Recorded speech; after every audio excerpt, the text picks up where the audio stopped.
Se Deus criou Satanás perfeito, de onde veio o seu mal? Se Deus é perfeito, como o mal entrou no mundo? De onde veio o desejo inicial de maldade de Satanás? Como todos os anjos, Deus criou inicialmente Satanás por meio do ministério de seu Filho Jesus Cristo, conforme confirmado em João 1, versículos 1 a 3. No começo, aquele que é a palavra já existia. Ele estava com Deus e era Deus.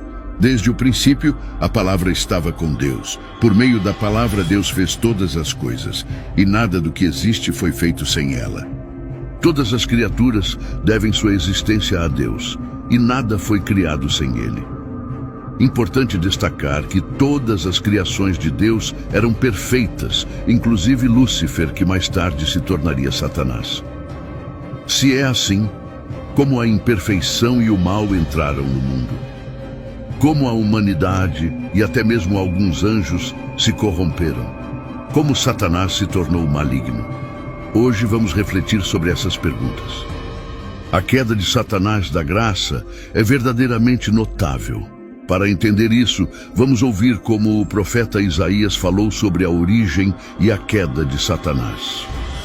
Como você caiu dos céus, ó estrela da manhã, filho da alvorada.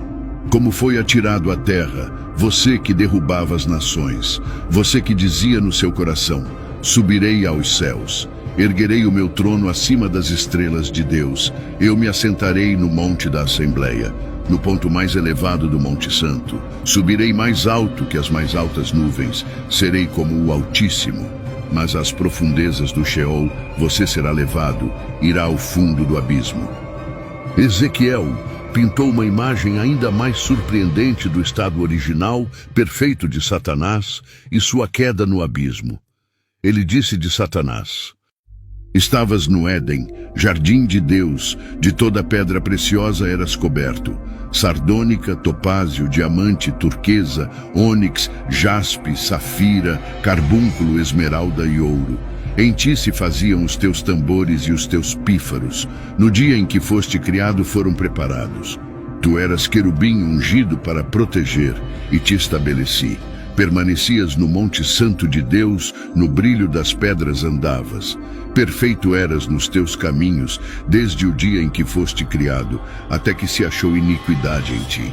Na multiplicação do teu comércio, encheram o teu interior de violência, e pecaste. Por isso te lancei profanado do monte de Deus, e te fiz perecer, ó querubim protetor, do meio das pedras afogueadas. Quando Satanás se rebelou contra Deus, não apenas trouxe a ira de Deus sobre si mesmo, mas também convenceu uma parte dos anjos a se juntarem a ele contra Deus. Algumas estimativas sugerem que cerca de 1/3 dos anjos seguiram Satanás em sua rebelião. Neste ponto, Satanás e seus anjos se tornaram verdadeiramente malignos e opostos em relação a Deus, ao seu plano divino e aos seres humanos que ele criou. A palavra perfeição captura as qualidades pessoais e morais excepcionais de Satanás em sua criação. Ele não era apenas cheio de sabedoria, mas também irradiava uma beleza deslumbrante. Possuía o selo da excelência, sendo perfeito em beleza e irrepreensível em seus caminhos desde o dia de sua criação. Tanto Isaías quanto Ezequiel testemunham que ele ocupava a posição mais elevada entre todos os seres criados no universo. Fica claro também que ele tinha um relacionamento especial e próximo com Deus. Ele residia na montanha sagrada de Deus, que simboliza o lugar da glória visível de Deus. No entanto, sem explicar explicitamente como ocorreu, o relato revela que a iniquidade foi encontrada nesse anjo supostamente perfeito. Como isso aconteceu? A melhor pista pode ser encontrada em Ezequiel 28:17, onde afirma: você ficou orgulhoso por causa da sua beleza, e a sua fama o fez perder o juízo. Então eu o joguei no chão a fim de servir de aviso para outros reis. Devido à natureza orgulhosa e egocêntrica de Satanás, sua sabedoria foi ofuscada. Ele se tornou obcecado consigo mesmo. meditando sobre sua própria beleza em vez de focar na glória de Deus. Isso levou à sua queda. Essa história destaca o perigo do orgulho e da auto-obsessão. Em Lucas 10:18, Jesus descreveu testemunhar a queda de Satanás do céu como um relâmpago. Para entender plenamente o que Jesus quis dizer, vejamos o contexto em que ele fez essa revelação. Foi quando os 70 discípulos retornaram após Jesus tê-los enviado para evangelizar e preparar o caminho para Jerusalém. Ao voltarem, estavam cheios de alegria e talvez orgulho pessoal. Eles relataram a Jesus: Senhor, até os demônios se sujeitam a nós em teu nome. Foi então que Jesus os advertiu contra o orgulho, dizendo: Eu vi Satanás cair do céu como um relâmpago. Jesus estava alertando contra o orgulho excessivo, indicando que o prazer com sua autoridade sobre os demônios não deveria levá-los a um orgulho excessivo. O orgulho é um pecado que pode levar a outros pecados, assim como o excesso de arrogância causou a queda de Lúcifer e sua expulsão do céu. Os discípulos deveriam ter cuidado para evitar esse perigo em seu ministério. Lúcifer havia se exaltado devido ao seu orgulho, e eles deveriam aprender com sua queda e permanecer humildes em seu ministério. Como consequência de sua má conduta e rebelião, Deus destronou Satanás, e ele foi expulso de sua posição privilegiada no Monte Santo de Deus, e veio para a terra após seu pecado original. Seu castigo o aguarda na forma de fogo eterno, como mencionado em Mateus 25:41. Satanás trouxe o mal para o mundo, mesmo sendo perfeito em sua criação, porque o mal se originou nele à medida que ele desenvolveu orgulho e arrogância, transformando algo de beleza e perfeição em pecado e imperfeição.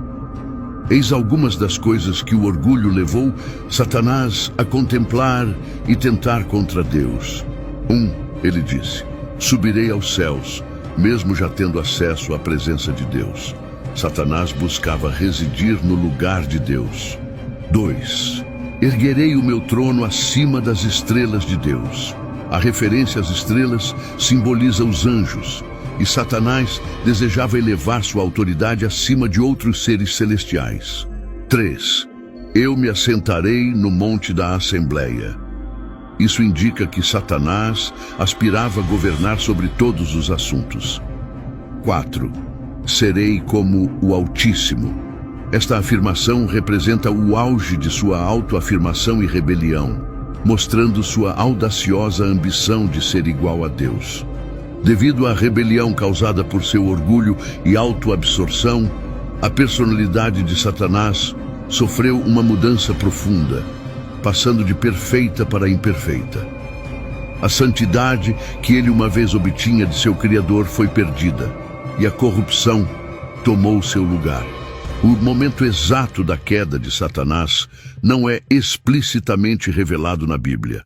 No entanto, podemos deduzir limites de tempo com base em evidências bíblicas.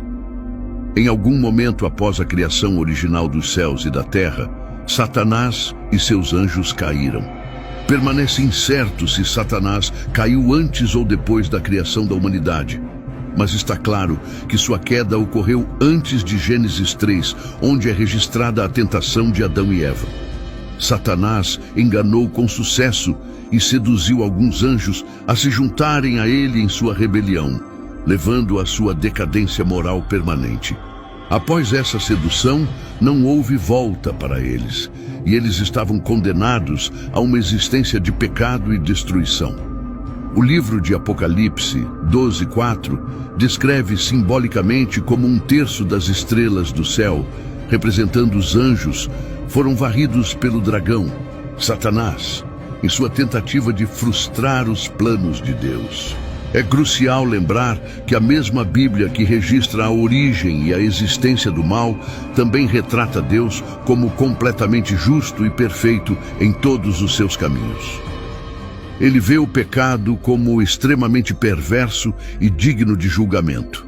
Deus não promove nem perpetua o pecado, como afirmado em Tiago 1:13. Ninguém, ao ser tentado, diga: Deus está me tentando.